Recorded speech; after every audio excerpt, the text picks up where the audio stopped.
14e partie qui est la section sur la réalité.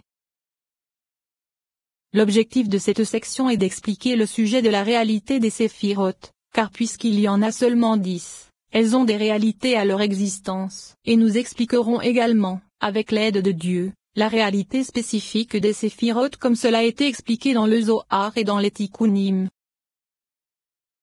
Chapitre 1.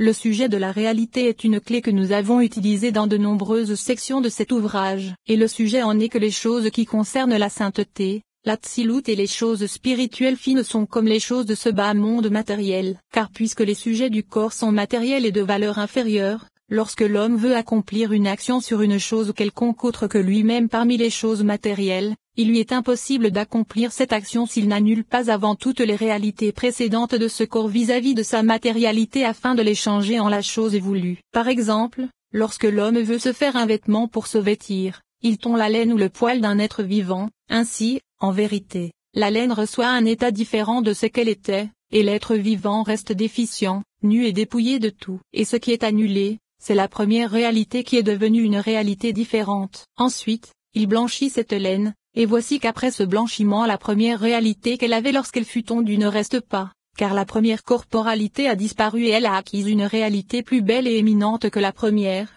et il s'agit de la réalité de la laine pure blanchie. Et lorsque cette laine est filée, sa réalité première ne reste pas en elle car elle s'est déjà transformée en une chose plus éminente, et lorsque ce qui était filé et tissé en vêtements, la réalité de ce qui était filé disparaît car par le travail de la simplicité de sa forme première elle se revêt d'une forme plus évoluée. Et c'est ainsi qu'en fonction des nombreuses actions les formes se propagent, disparaissent et se transforment, et leur forme première ne persiste pas. Et voici ce qu'il en est de ce sujet en ce qui concerne les accidents des corps, mais en ce qui concerne les choses de la sainteté, de la spiritualité et de la divinité, elles ne connaissent pas d'accident. Et bien que toutes les sortes d'émanations ou de choses spirituelles se propagent et se revêtent d'une forme plus révélée que ce qu'elles étaient avant leur propagation, ce n'est pas pour autant que leur réalité première disparaît, à Dieu ne plaise. Mais au contraire, les choses augmentent à l'infini et s'élèvent sans limite. Et même si la finesse de ce qui est spirituel se transforme en une réalité plus révélée, sa réalité première ne disparaît pas de son emplacement ni ne se sépare de sa demeure. Les choses spirituelles se différencient également des choses corporelles par le fait que la réalité renouvelée des choses corporelles est plus éminente que celle qui existait avant, en particulier en ce qui concerne l'action des fils de l'homme, car tout ce qui subit une action se rapproche de l'objet de la volonté. Et ceci est une amélioration. Mais il n'en est pas de même pour les choses spirituelles car au contraire la réalité initiale qui se révèle est le principe et la racine de ces réalités renouvelées et émanées. La racine puise de sa racine, et cette racine puise elle-même de sa racine, et ainsi de suite en fonction de la multiplicité des réalités, à tel point que les unes dépendent des autres et cela jusqu'à celle qui précéda toutes les autres. De plus, en s'élevant elles sont de plus en plus éminentes et proches de la source et de la racine première qui est la racine de toutes les racines et la source de toutes les réalités, le roi des rois. Et il en existe une preuve avec les ustensiles du temple et leur utilisation sacrée, car si on les remplaçait par de nouveau les premiers étaient enterrés car ils restaient toujours saints puisque la sainteté fine, la spiritualité et sa réalité restaient à leur emplacement. Et la sainteté restait en eux d'une infinie finesse jusqu'à ce que cela ne puisse plus être appliqué à eux. Et même s'il n'existe pas de preuve imagée qui soit semblable à cela, car ce qui précède est le principe de ce qui émane comme nous l'avons expliqué,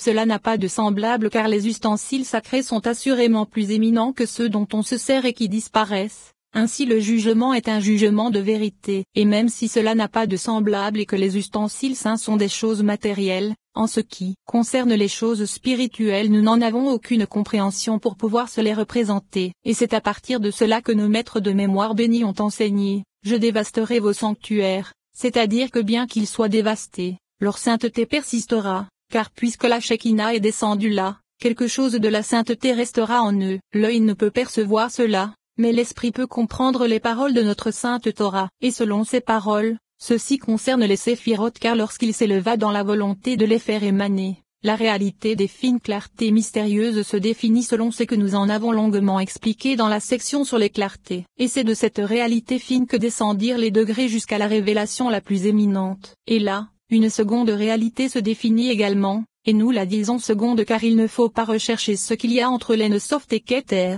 Outre le fait qu'elles se trouvaient dans la finesse de l'En-Sof et qu'elles émanèrent dans Keter, c'est ce que nous avons appelé réalité de la révélation éminente. Et la finesse qui se trouvait dans l'Ensoft propagea le Shefa vers les racines fines qui se trouvaient dans Keter. Et c'est ainsi qu'émanèrent les réalités de degré en degré. Et toutes celles qui sont proches de l'émanateur sont appelées faces, alors que toutes celles qui en sont éloignées sont appelées arrières. Et c'est pourquoi les faces prodigieuses ont de nombreuses faces et les arrières ont de nombreuses arrières. Il apparaît donc que la séphira n'est pas une seule essence puisque ce n'est pas un seul sujet qui s'applique à elle. En vérité, dans chaque séphira il existe de nombreuses réalités, de nombreux mondes et de nombreux sujets que l'entendement ne peut comprendre. Leur sujet est révélé dans la Torah mais l'entendement de l'homme ne peut les cerner. Car comment serait-il possible que la conséquence de l'une des plus petites conséquences puisse cerner la cause de sa cause, et non seulement la cause de sa cause mais également l'infinité de causes qui descendirent pour la causer. Et ce que le Saint béni soit-il voulu, c'est récompenser Israël, et il ordonna sa Torah et ce Torah. Ainsi, il n'y a personne qui puisse descendre dans la profondeur d'un seul de ses secrets à cause de son mystère, si ce n'est dans le peu de lumière qui passe entre les fines fissures de la porte de l'épaisseur d'une aiguille.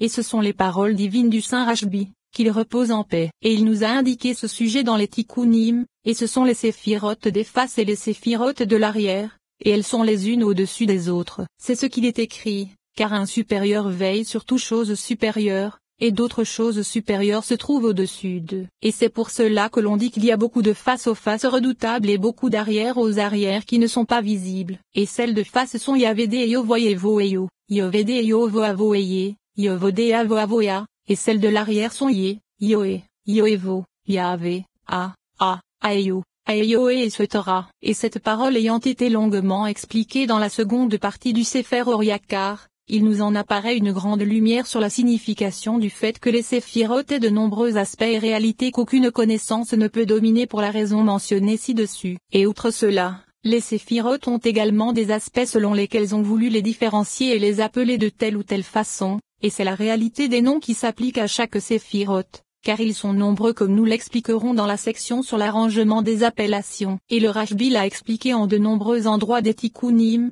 et ce sont la femme et sa fille, la fiancée et sa belle-mère, tout comme les branches de l'arbre, c'est ainsi qu'on les appelle. Et la signification en est que Bina qui est le premier et du nom et Malkout qui est le dernier et du nom sont parfois appelées femme et fille, et parfois fiancée et belle-mère. Et la difficulté provient du fait qu'elles changent de nom, car elles sont parfois appelées d'une façon et parfois d'une autre. Et il n'y a là aucune difficulté car c'est en fonction de leur branche qu'elles changent de nom. Et le sens en est qu'il s'agit d'un changement dans leur aspect, tout comme cela a été expliqué dans la section mentionnée ci-dessus. Il s'agit d'une importante introduction à cette sagesse, mais il en existe de nombreuses autres qui vont être expliquées dans des chapitres indépendants.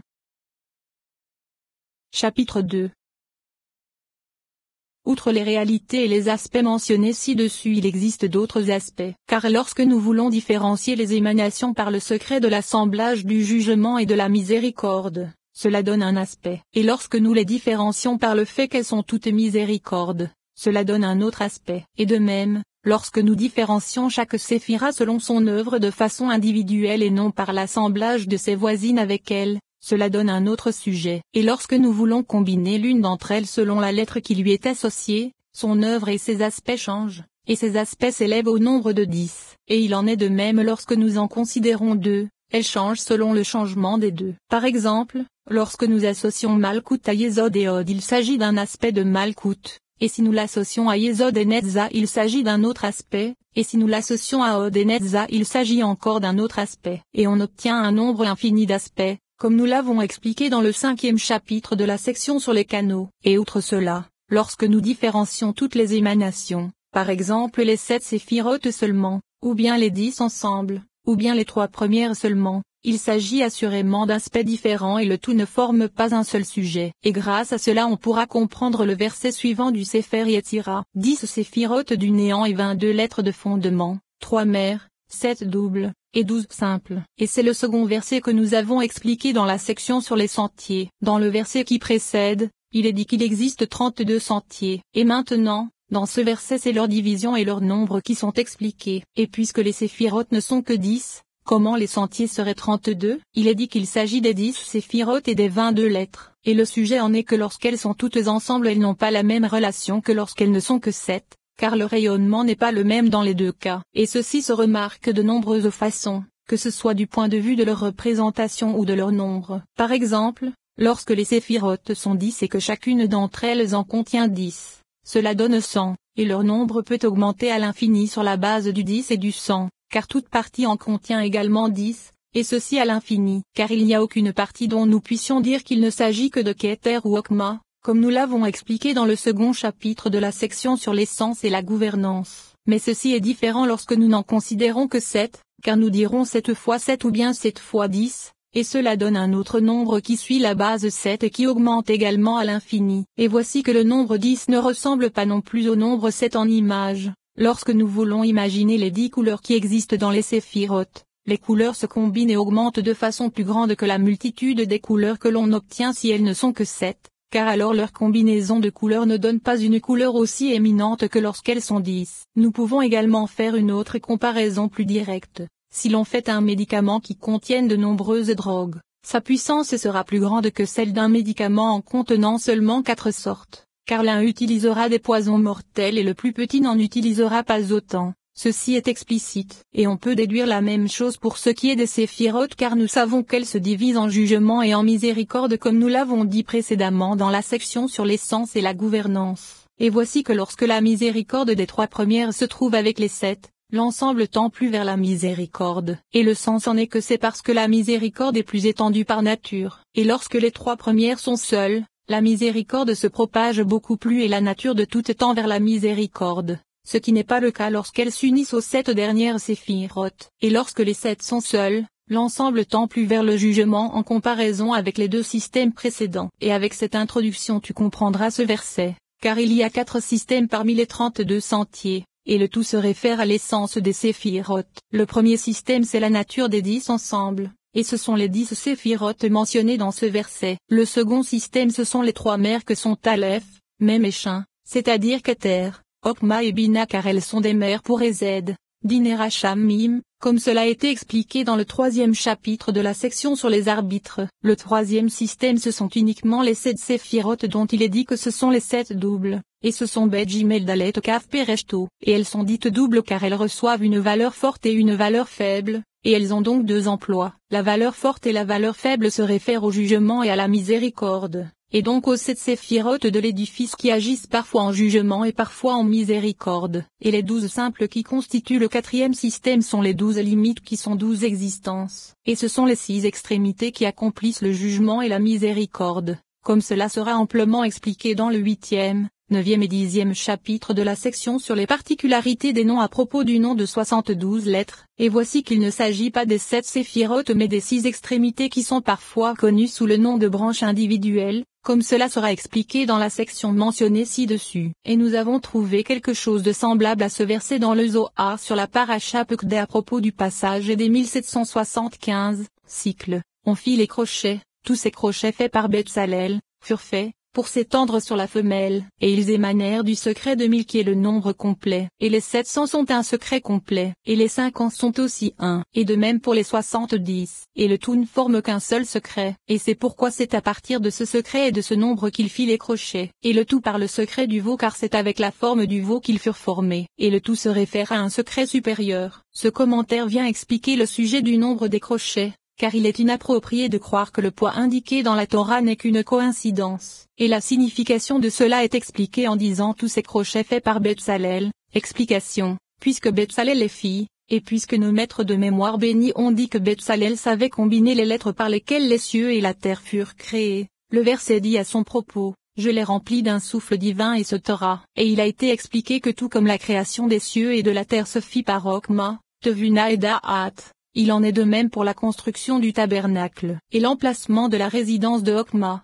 Tevuna et Da'at se trouvait au-dessus de Betsalel, et c'est à partir de là qu'il est indiqué qu'il savait combiner les lettres par lesquelles fut créé le monde, car la spiritualité des lettres qui étaient contenues dans Okma, Tevuna et Da'at se trouvait en lui, pour s'étendre sur la femelle et ce Torah. La signification en est que ces crochets se référaient au mâle qui est Tiferet appelé veau, et bien qu'ils se trouvassent au-dessus des piliers, et que les piliers étaient eux-mêmes mâles comme cela est connu. Le principe en est que les crochets se trouvaient du côté de Tiferet, c'est-à-dire le principe du veau, et que c'est à partir de que se propagea le chefa de la terre inférieure se référant à Malkout, et le pilier se trouvait entre elles afin d'indiquer que c'est le pilier qui réunit les cieux et la terre, car 11 est connu que le saint béni soit-il possède un pilier appelé tzaddik, et ils émanèrent du secret de